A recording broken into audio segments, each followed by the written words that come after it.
Hello दोस्तों, नमस्ते। Welcome to mega education. આપણે ભણી રહ્યા છીએ સ્વાધ્યાય 3.3 એના દાખલા નંબર 6 સુધીના પ્રશ્નો ક્લિયર કર્યા. સાતમા દાખલાથી આપણે આગળ વધવાના છીએ. દાખલા નંબર ગયા વિડીયોની અંદર દાખલા નંબર 5 અને 6 લીધા હતા. થિયરી સમજાવી હતી તમને. સ્વાધ્યાય 3.3 માટે શું મહત્વનું છે તો સૂત્રો છે, ફોર્મ્યુલા તમને ગયા વિડીયોની અંદર અહીં તમને જુદી જુદી ફોર્મ્યુલા લખાવી હતી. આજે આપણે એના પર જ આધારિત દાખલા લેવાના છે. પછી નેક્સ્ટ નવા સૂત્રો છે આગળ લઈશું. આજના જે દાખલા છે આના પર આધારિત જ છે. સૂત્રો છે ગયા વિડીયોના તમે પાકા કરી લીધા હશે. બીજું જે કોષ્ટકની વેલ્યુ છે 10, 30, 45, 60 એ વેલ્યુ તમને યાદ હોવી જોઈએ અને થોડુંક સાદું રૂપ તમે આપી શકો તો દાખલા સરળ છે. શરૂઆત કરીએ આપણે દાખલા નંબર 7 થી 6 સુધીના દાખલા પૂરા કર્યા હતા. અહીંથી બધા દાખલા સાબિત કરવાના આપ્યા છે. એટલે કે અહીં તમને રકમ આપી છે 10π/4 પ્લસ એક્સ, એના છેદમાં 10π/4 માઇનસ એક્સ, આના બરાબર 1 પ્લસ 10x ના છેદમાં 1 માઇનસ 10x હોલ સ્ક્વેર, આખા એનો વર્ગ થાય. આમ સાબિત કરવું છે. તો સાબિત કરવાના દાખલા તમે જાણો છો, ડાબી બાજુનો જે પાર્ટ છે આ ભાગ છે ડાબી બાજુ, આ બરાબરની ડાબી બાજુ અને આ બરાબરની જમણી બાજુ. ડાબી બાજુથી આપણે શરૂ કરીએ. ડાબી બાજુ આપેલ છે બરાબરની ડાબી બાજુ અહીંથી, એટલે રકમ છે 10π/4 પ્લસ એક્સ છેદમાં 10π/4 માઇનસ એક્સ, આ રકમ આપીશ. હવે આનું સાદુરૂપ આપણે આપવાનું રહે. સૂત્ર જોવા જઈએ તો સૂત્ર અહીં તમારી સામે લખ્યું છે 10a + b. જો હોય 10a + b, બે ખૂણાનો સરવાળો હોય અને 10 હોય તો એને છૂટું પાડીને આવી રીતે લખાય 10a + 10b 1 minus 10a 10b. તો અહીં તમે જુઓ બરાબર, દાખલા તરીકે હું ખાલી અંશની રકમ તમારી સામે મૂકું તો અહીં તમે જોઈ શકશો 10, અહીંયા એક ખૂણો છે પ્લસ અહીંયા આને હું a કહી દઉં અને આને b કહી દઉં તો થઈ ગયું 10a + b.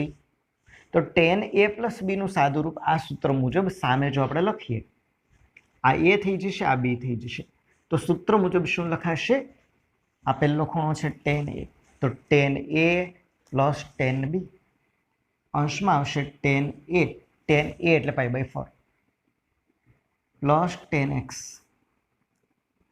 10a + 10b છેદની અંદર આવી જશે 1 માઇનસ 10a 10b, 10a ગુણ્યા 10b એટલે કે 10π/4 ગુણ્યા 10x. ચાલો, ક્લિયર એટલું? આ અંશની રકમ લખી છે, અંશનું જે આ સૂત્ર મુજબ કિંમત. છેદમાં પણ તમે જોઈ શકશો આ સૂત્ર મુજબ. તો અહીંયા પણ 10, અહીંયા a - b નું સૂત્ર લાગે 10a - b, તો અહીંયા 10a - 10b અને 1 + 10a 10b થઈ જાય છે. સૂત્ર યાદ હશે. તો આ સૂત્ર મુજબ ચાલીએ તો શું લખાશે? 10a એટલે કે π/4 માઇનસ 10x અને એના છેદમાં સૂત્ર બની જશે 1 + 10π/4 ગુણ્યા 10x. બરાબર ધ્યાનથી જોઈ લો, બરાબર ધ્યાનથી જોઈ લો. અંશ છે એને આ સૂત્ર આ ફોર્મ્યુલા મુજબ મૂક્યું છે, છેદને પણ એ જ ફોર્મ્યુલા મુજબ પણ માઇનસ છે. હવે આનું સાદુરૂપ આપણે આગળ વધારવું છે તો બરાબર આની વેલ્યુ આપણે લખી શકીએ 10π/4 ની વેલ્યુ. 10π/4 એટલે 1 થઈ જાય. ત્રિકોણમિતિ કોષ્ટક મુજબ 10 45 એટલે 1 + 10x. છેદની અંદર સાદુરૂપ આપીએ તો શું થાય? 1 માઇનસ 10π/4 ની કિંમત 1 થઈ જાય. આની કિંમત 1 માઇનસ 1 એટલે 10x લખાય, આમ થઈ જશે. છેદની અંદર આ રકમ આવશે, છેદમાં 10π/4 એટલે લખાય 1 માઇનસ 10x થઈ જશે અને છેદમાં આમ આવી જશે 1 પ્લસ 10π/4 એટલે 1 એટલે પ્લસ 10x, આમ તમને મળશે. ચાલો, આટલો પોઈન્ટ ક્લિયર. હવે તમે જાણો છો કે આ છેદનો જે પદ છે એ અહીંયા ગુણાકારની અંદર વ્યસ્ત કરીને લખાય, એટલે આપણે નામ લખી શકીએ 1 + 10x / 1 માઇનસ 10x ગુણ્યા આ છેદનો છેદ અંશમાં આવી જશે અંશમાં, અહીંયા આવશે છેદમાં. તો આને આપણે વ્યસ્ત કરીને ગુણાકારમાં લખીએ તો આમ લખાશે 1 + 10x એના છેદમાં આ પદ આવી જશે છેદમાં 1 - tan x. ચાલો અહીં ક્લિયર એટલું. હવે તમે જોવો છો ઉપર 1 + tan x ગુણ્યા 1 + tan x, તો એને આપણે લખાય 1 + tan x નો સ્ક્વેર થઈ જશે. આમ આવશે 1 + tan x ગુણ્યા 1 + tan x બે વખત, તો 1 + tan x 1 + tan x વર્ગ. છેદમાં એ જ રીતે 1 - tan x ગુણ્યા 1 - tan x, તો 1 - tan x નો વર્ગ થઈ જશે. ચાલો ક્લિયર એટલું. તો જમણી બાજુનું પદ તમે જુઓ તો આ રીતે આપણે જાણીએ છીએ કે આનો વર્ગ છે છેદનો વર્ગ બંનેને સાથે લખી શકાય એવી રીતે 1 + tan x છેદમાં 1 - tan x આખા એનો થઈ જશે વર્ગ બરાબર તમને મળ્યું જમણી બાજુ. તો ડાબી બાજુ બરાબર જમણી બાજુ થશે. દાખલા નંબર 8 જોઈએ આપણે. 8માં દાખલાની અંદર કોઈ ફોર્મ્યુલાનો ઉપયોગ કરવાનો નથી, પણ તમને યાદ હોય તો ગયા વિડીયોની અંદર તમને ઋણ ખૂણા હોય, અયુગ્મ અને યુગ્મ વિધેય યાદ હશે. એની સાથે સાથે રૂપાંતરવાળા π/2 વાળા ખૂણા. તો આટલા મુદ્દા જો યાદ હશે તો તમે આસાનીથી દાખલાને સોલ્વ કરી શકશો.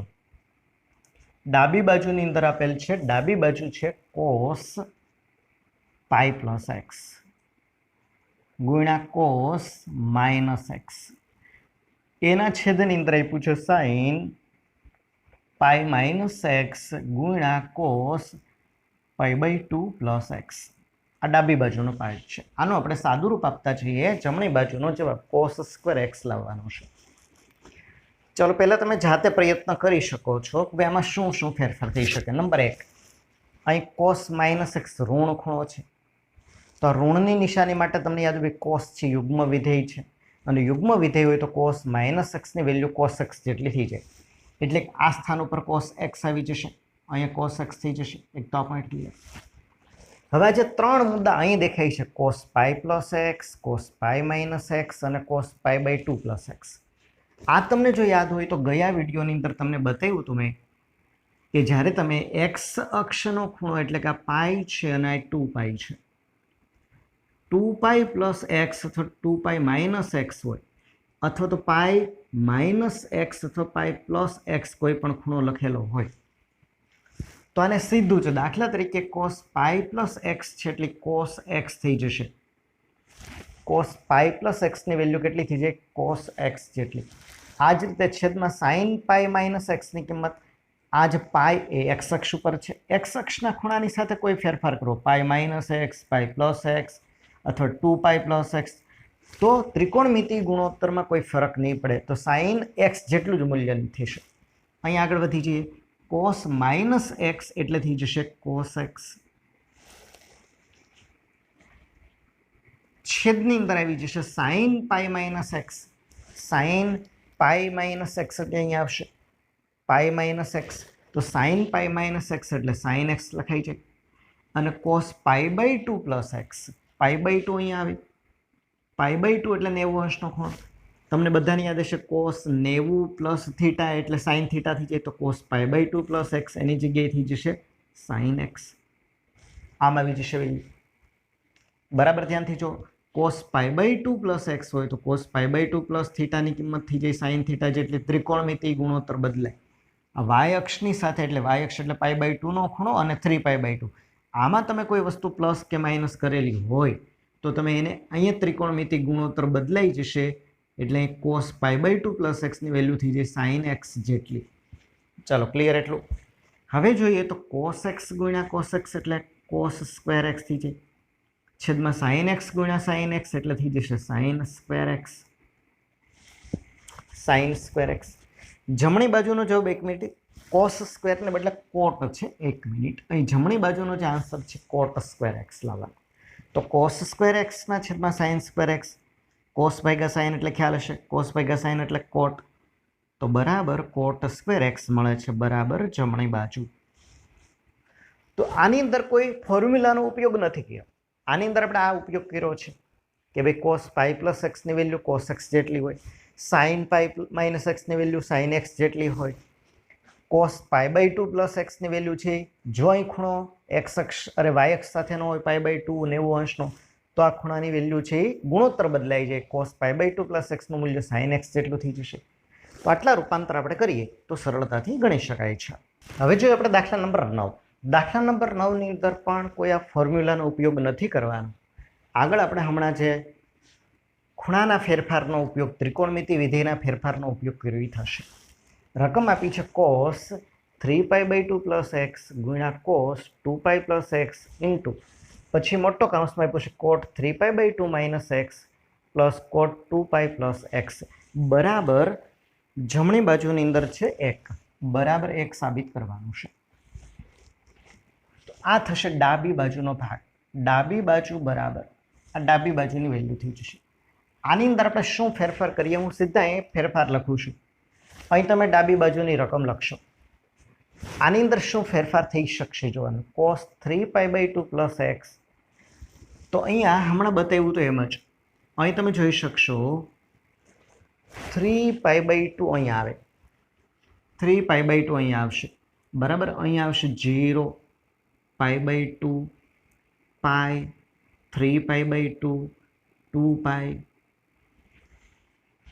હવે જો y અક્ષ સાથેના કોઈ પણ ફેરફાર હોય તો ત્રિકોણમિતિ ગુણોત્તર બદલાઈ જાય. બરાબર ધ્યાન આપો.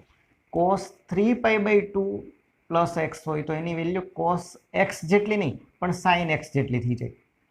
sin x cos 3π/2 plus x એટલે થઈ જશે, ચરણ તો અહીં છે જ બરાબર, અહીંયા આવી જશે ચોથું ચરણ 3π/2 એટલે અહીંયા એને પ્લસ અહીં ચોથું ચરણ એટલે ખૂણો અહીં બનશે.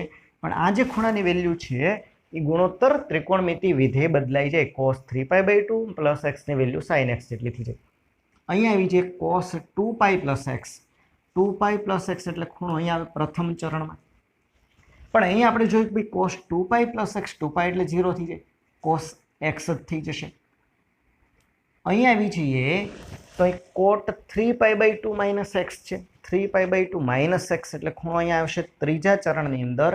પણ આપણે 3π/2 ની સાથે કંઈક ઉમેરીએ કે બાદ કરીએ તો ત્રિકોણમિતિ ગુણોત્તરની વેલ્યુ બદલાઈ જાય એટલે કોટને બદલે tan થઈ જાય.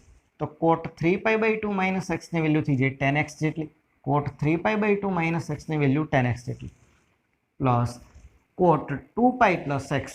આ 2π ની સાથે તમે કોઈ પણ ફેરફાર કરો તો ત્રિકોણમિતિ વિધેય જ રહેશે એટલે કે cot x આમ આવશે. ચલો આટલો પોઈન્ટ ક્લિયર. આ આપણે રૂપાંતર કર્યું આને આધારે. હવે સાદું રૂપ આપીએ તો અહીંયા છે sin x cos x, sin x cos x.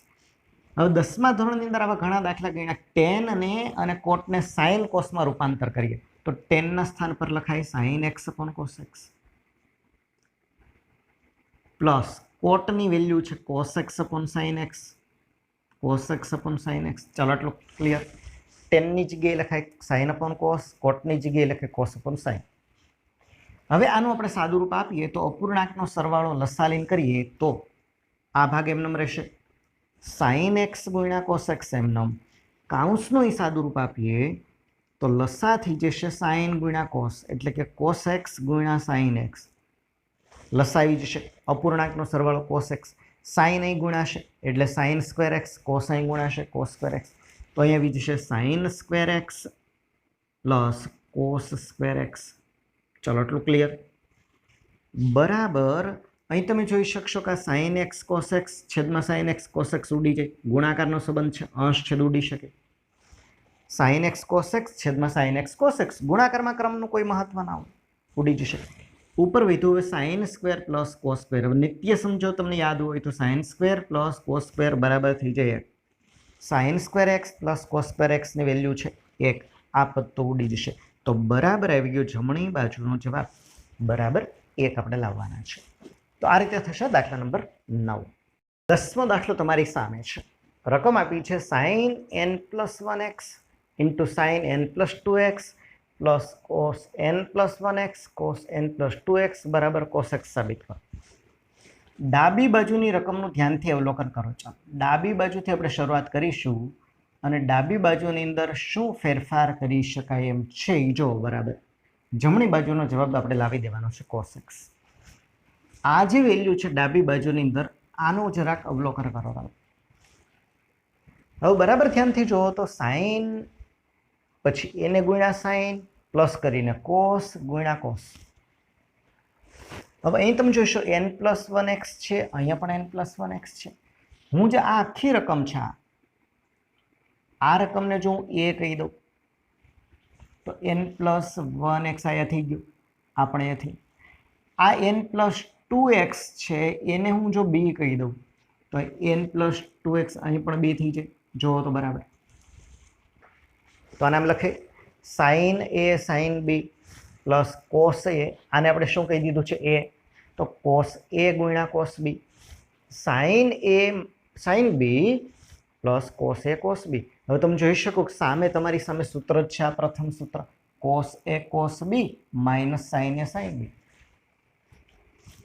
આપણે બધાને ખ્યાલ છે કે આને બદલે જો સૂત્ર આમ મૂકીએ cos a માઇનસ b તો cos a cos b plus sin a sin b છે.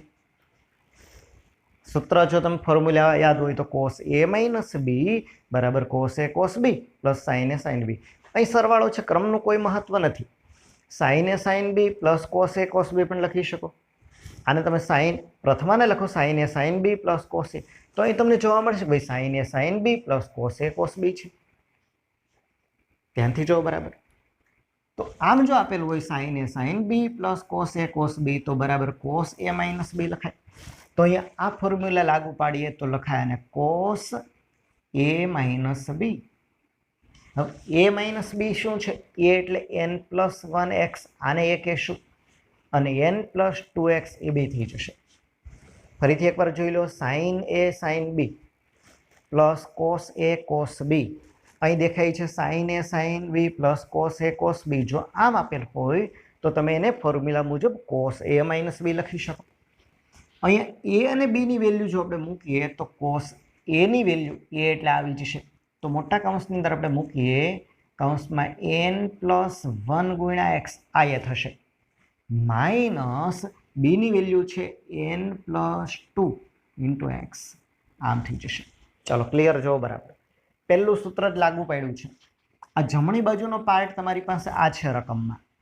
આનો જવાબ આપણે cos a માઇનસ b તરીકે લખ્યો. cos a minus b, a એટલે આ થશે n+1x અને b એટલે n+2x. હવે જો આપણે કૌંસ ખોલી નાખીએ તો આમ લખાશે cos કૌંસમાં n ગુણ્યા 1 એટલે nx પ્લસ x, અહીં કૌંસ ખોલીએ તો માઇનસ nx માઇનસ 2 આમ થઈ જશે nx minus 2x, nx minus 2x બરાબર cos, સાદું રૂપમાં જો તો nx અને માઇનસ nx ઉડી જશે, x minus 2x, x minus 2x એટલે માઇનસ x આવે. હવે cos ઋણ ખૂણો હોય તો આપણે શું કરીએ છીએ? આ તો યુગ્મ વિધેય છે.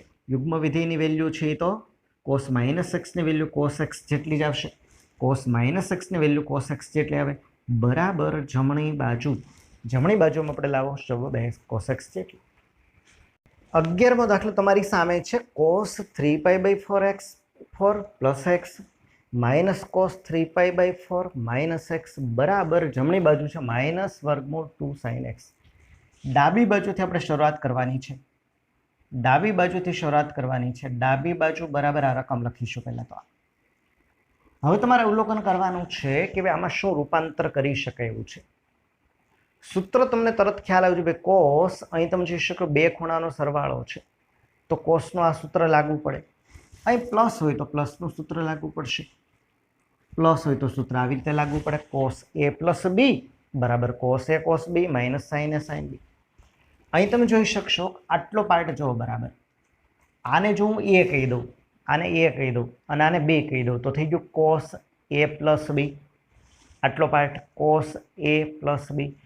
તો આનું આ સૂત્ર મુજબ જો આપણે લખીએ તો લખાશે આવી રીતે, જોજો બરાબર. cos આ એ છે cos a ગુણ્યા cos b માઇનસ શું લખાશે sin a એટલે કે 3π/4 ગુણ્યા sin b એટલે sin x. ચાલો બરાબર જો ક્લિયર અહીં સુધી પોઈન્ટ. આ cos a પ્લસ b છે, આને a કહીએ અને આને b કહીએ તો cos કૌંસમાં a પ્લસ b, તો આ ફોર્મ્યુલા લાગુ પડે cos a cos b minus sin a sin b. તો cos a cos b minus sin a sin b. આટલો પાર્ટ થયો, યાદ રાખજો. આ પહેલો કૌંસનો જવાબ લખ્યો છે. માઇનસ આપણે આનું સાદુરૂપ આપવાનું બાકી છે. આના માટે કઈ ફોર્મ્યુલા લાગુ પડે? એની જેમ જ છે, cos a માઇનસ b થઈ જાય. cos a minus b. તો અહીંયા આના માટે એ જ સૂત્ર લાગુ પડશે, પણ નિશાનીનો ખાલી ફેરફાર લાગશે. તો બરાબર અહીંથી જુઓ તો માઇનસ, અહીં લખું છું માઇનસ, આ થઈ જશે cos a into cos b. અહીં માઇનસ હોય તો સૂત્રમાં પ્લસ લાગી જાય, પ્લસ સાઇન a એટલે કે 3π/4 ઇન્ટુ સાઇન એક્સ. ચાલો આટલો પોઈન્ટ ક્લિયર બધાને? પહેલું સ્ટેપ સમજાઈ ગયું. આ સૂત્ર લાગુ પડ્યું છે અહીંથી cos a પ્લસ b. બાજુમાં પણ એમ જ છે, એ જ સૂત્ર લાગુ પડ્યું છે. હવે આપણે કાઉન્સ ખોલ નાખીએ. અહીં ઓછાની નિશાની છે તો બધાની નિશાની બદલાઈ જશે. તો રકમ આવી જશે આવી રીતે, cos 3π/4 ગુણ્યા cos x minus sine 3π/4 into sine x. હવે અહીં પહોંચ્યા તમે અહીંથી કાઉન્સ ખોલો તો આ થઈ જશે minus cos 3π/4 into cos x, અને અહીં થઈ જશે minus sine 3π/4 into sine x. ચલો આમાં ફેરફાર માત્ર એક કર્યો છે, કાઉન્સ ખોલ નાખો. આ ઓછા છે આગળ, આ કાઉન્સ ખોલ નાખો તો આ પણ નિશાની બદલાઈ જશે, આની નિશાની બદલાઈ જશે. હવે બરાબર સાદુરૂપ જો કંઈ તમને રૂપાંતર દેખાય તો અહીં દેખાશે આ બે પદ, હા ઉડી જશે. જો તો બરાબર ધ્યાનથી, cos 3π/4 cos x minus cos 3π/, આ પ્લસ છે ને માઇનસ છે, બે એક જ પદ છે, ઉડી જશે.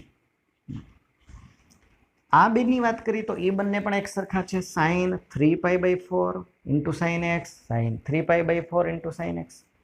પણ બંનેની નિશાની સરખી છે એટલે સરવાળો થશે. તમે બધે જાણો છો આ એકનું પદ છે, આને હું a કહી દઉં, આને બે a કહી દઉં તો બે વખત થઈ જશે -2 સાઇન 3π/4 ઇન્ટુ સાઇન એક્સ લખાય. આ પદનો અને આ પદનો સરવાળો થઈ જશે. જો તો બરાબર બે સજાતી પદ છે સમાન, સાઇન 3π/4 સાઇન એક્સ અને સાઇન 3π/4 સાઇન એક્સ બે વખત છે તો 2 સાઇન 3π/4 ઇન્ટુ સાઇન એક્સ થઈ જશે. હવે આપણે એની વેલ્યુ લખવામાં જઈએ તો -2. આ 3π/4 ની વેલ્યુ શું લખાશે? તો આનું આપણે રૂપાંતર કરવું પડે. આનું રૂપાંતર તમને યાદ હોવું જોઈએ. કેવી રીતે રૂપાંતર થશે? 4 વડે આને ભાગી શકાય એવો જો આપણે ફેરવીએ તો અહીં 4π - π લખાય 3π ના સ્થાન ઉપર. આગળના વિડીયોની અંદર આપણે જે દાખલાઓ ઘણા બધા ગણ્યા હતા રૂપાંતરવાળા, મોટા ખૂણા આપ્યા હોય તો એને આપણે રૂપાંતર કરીએ છીએ આવી રીતે, ઇન્ટુ સાઇન એક્સ. બરાબર કરીને આપણે લખીએ તો બરાબર -2. અહીં શું થઈ જશે? 4π અને 4 એટલે ઉડી જાય, કેટલા વધશે? પાઈ. તો અહીં સીધું આપણે લખીએ આવી રીતે, તો સાઇન આ થઈ જશે π - π/4, π - π/4 ઇન્ટુ સાઇન એક્સ. ચાલો અહીં વધી આગળ તો બરાબર -2 ના 2 સાઇન π - π/4, π - π/4 એટલે સાઇન π/4 થઈ જશે. ખૂણો છે પાઈ તો સાઇન π/4 આવી જશે. સાઇન π - π/4 હમણાં થોડી વાર પહેલા આગળ ગણ્યો તો સાઇન π/4 ઇન્ટુ સાઇન એક્સ થઈ જશે બરાબર -2. હવે સાઇન π/4 ની કિંમત તમારી પાસે છે સાઇન 45. સાઇન 45 એટલે 1/√2 ઇન્ટુ સાઇન એક્સ. આટલો ક્લિયર? બરાબર. હવે આપણે આ બેને ઉડાડવા હોય તો -2 છે, 2 ને આપણે √2 અને √2 ભાગ કરી દઈએ તો -2 ના સ્થાન ઉપર √2 ગુણ્યા √2. અહીં છેદારે ઉડી શકે છે, 1/√2 ગુણ્યા સાઇન એક્સ. આ √2 અને √2 ઉડી જશે તો તમારી પાસે આન્સર હોય તો -√2 ગુણ્યા સાઇન એક્સ, -√2 સાઇન એક્સ, જે તમારે જમણી બાજુમાં લાવવાનું છે, બરાબર જમણી બાજુ. તો અહીં સુધીના દાખલા તમને સારી રીતે સમજાઈ ગયા હશે. સૂત્રો આપણે કેવી રીતે ઉપયોગ કરવાના, કેવી રીતે ફોર્મ્યુલાનો ઉપયોગ કરવાનો છે, કેવી રીતે સાદું રૂપ આપવાનું છે, આવી બધી આની પ્રેક્ટિસ થોડીક વધુ તમે કરશો. આ દાખલાઓને જાતે 2 વાર લખવાનો પ્રયત્ન કરશો, 2 વખત જાતે એકવાર સમજી અને 2 વાર જાતે લખવાની પ્રેક્ટિસ કરશો તો સારી રીતે તમે ક્લિયર કરી શકશો. નેક્સ્ટ વિડીયોની અંદર આપણે હવે આની સિવાયના આગળના સૂત્રો લેશું થોડાક અને એના પર આધારિત દાખલાઓ આગળના વિડીયોની અંદર લેશું.